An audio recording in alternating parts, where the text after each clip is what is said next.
안녕하세요. 유튜브 채널 허신의 애니랜드의 마음 텃밭 가꾸기 코너입니다.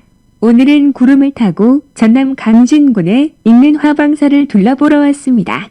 성학스님께서 공부하시는 토굴도 있고요. 정말 아름다운 곳이네요.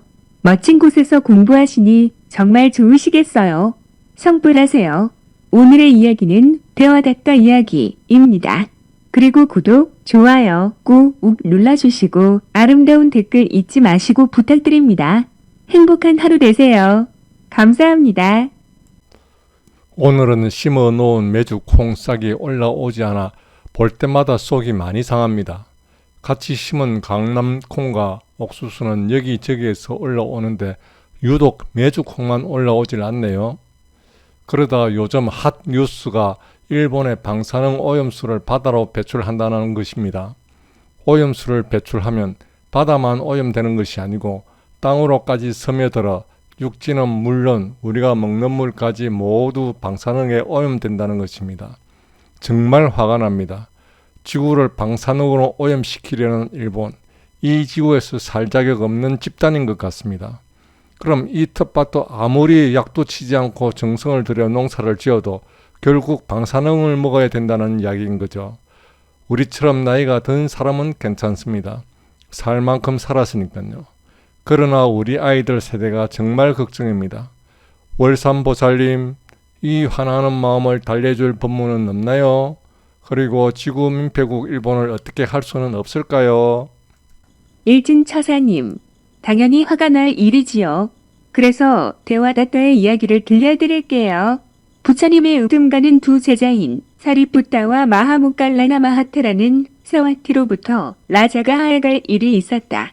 그때 라자가하 사람들은 1,000명의 비쿠들을 초청하여 아침 공양을 올렸는데 그중 제가 신자 한 명이 굉장히 비싼 고급천을 공양 올리는 일을 담당하는 비쿠에게 헌납했다. 그 신자는 천을 바치면서 요청하기를 만약 라자가 사람들의 힘으로 1,000명의 비쿠들의 공양을 준비하는데 돈이 부족하면 2천을 팔아서 비용을 충당하고 만약 공양을 준비하는데 돈이 충분할 때에는 2천으로 가사를 만들어서 이를 입기에 합당한 비쿠에게 바쳐달라고 하였다. 그런데 음식을 공양하는 데에는 따로 더 이상의 비용이 필요 없어서 그 천을 팔지 않아도 되었다. 그래서 그 천으로 누구의 가사를 짓는 것이 합당할 줄을 의논하였다.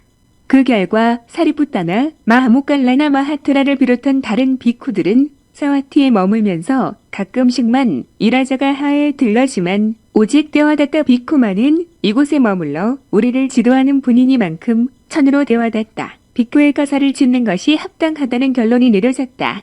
그래서 그 옷은 대화닷다에게 공양되었다. 옷을 공양받은 대화닷다는 그 가사를 매우 자랑스럽게 생각했다.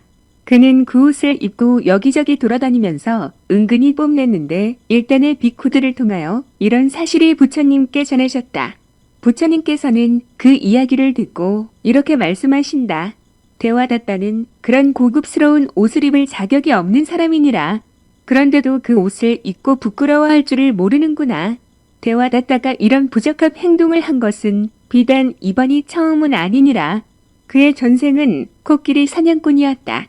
그때 숲속에는 많은 코끼리들이 떼를 지어 살았는데 이 사냥꾼은 어느 때 코끼리들이 삐째까붙밖에 공손한 무릎을 꿇고 엎드리는 모습을 보게 되었다. 그래서 그는 삐째까붙다의 노란색 가사를 본뜬 천을 두르고 코끼리들의 환심을 사기로 했다. 그러면서 그는 오단에 예리한 창을 숨겼다. 그 방법으로 그를 삐째까붙다인 줄 알고 아무런 경계심 없이 접근하는 코끼리들을 손쉽게 사냥하였다. 그때 보디사타는 코끼리의 왕으로서 많은 코끼리들의 생명을 지키고 보호하는 책임을 지고 있었다.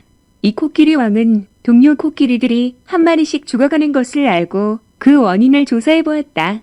그러던 어느 날 코끼리 왕이 맨 뒤에 서서 사방을 경계하고 있을 때 갑자기 창이 날아왔다. 그러나 경계심을 갖고 있던 코끼리 왕은 그 창을 피할 수 있었다. 코끼리 왕은 곧 사냥꾼에게 달려가 자기의 코로 사냥꾼을 감아서 높이 쳐들었다. 코끼리는 이가 낙한 사냥꾼을 나무나 돌에 부딪혀서 죽여버리려 했던 것이다. 그러다가 그가 거룩한 빠제카부타의 옷을 입고 있다는 사실을 존중하여 그의 목숨을 살려주었다. 그때의 사냥꾼이 지금의 대화다따이며 코끼리 왕은 부처님이셨다. 대화다따는 이와 같이 전생에 있어서도 자신에게 거의 맞지 않는 옷을 입었던 적이 있었느니라. 이렇게 말씀하시고 계속 두 편을 푸셨다. 그가 번뇌에 쌓여 청정치 못하고 진실을 말하지 않고 자기를 억제하지 못하면 비록 노란 가사를 입었다 해도 그에게는 아무 공덕이 없다. 그가 번뇌에서 벗어나 청정하고 엄정하게 계행을 지키며 자기의 감관을 잘 다스려 진실을 말하면 그에게 노란색 가사는 실로 고귀한 것. 일진처사님, 우리가 일본을 욕만 하지 말고 이런 심오한 깨달음을 깨달을 수 있도록 마음을 내어주어 깨달아서 진실되게 살아갈 수 있도록 하는 것만이 우리가 살고 있는 이 지구의 모든 생명체를 구제할 수 있을 것 같아요. 그러니 화만 내지 마시고 마음을 넓게 가지시고 철 없는 아이를 다독거리며 가르치는 마음으로 마음을 많이 내세요. 우리 모두를 위해서요. 그런데 의문이 생깁니다. 불교에서는 잘못을 저지르면 그에 따른 인과응보를 받는다 하였는데 저 사냥꾼은 나름 신뢰받는 ภิ크로 환생하였고요. 저 일본은 과거로부터 악행이란 악행을 다 저질렀는데 왜 아프리카처럼 못 살지 않고 잘 살고 있나요? 성혜 스님, 성학 스님, 이 답답한 마음 뻥 뚫릴 답변을 댓글로 부탁드립니다.